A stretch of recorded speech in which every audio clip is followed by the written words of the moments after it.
We'll guide you through how to upload a video in Dropbox. If you find this helpful, consider subscribing and liking the video. First, go to the Dropbox website and log into your account if you haven't already. Once you're in, you'll see your main dashboard. Look for the blue Upload button at the top right corner of the screen and click on it. A small drop-down menu will appear, offering you two options: Files or Folder. Since we are uploading a video file, click on Files. This will open up your computer's file explorer. Navigate to the location where your video is stored. Click on the video file you wish to upload and then click Open. You'll see a progress bar indicating that your video is being uploaded. Depending on the size of the video and your internet speed, this might take a few moments.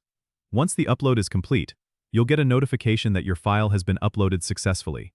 Your video will now appear in the list of files in your Dropbox. If you want to organize your video into a specific folder, you can drag and drop it into the desired location. To share the video, hover over the video file and click on the Share button that appears. You can then enter the email addresses of the people you want to share it with or generate a link that you can send to them. Remember to set the appropriate permissions, like whether they can edit or only view the file. And that's it. You've successfully uploaded and shared a video in Dropbox. Don't forget to subscribe and comment if this helped you out.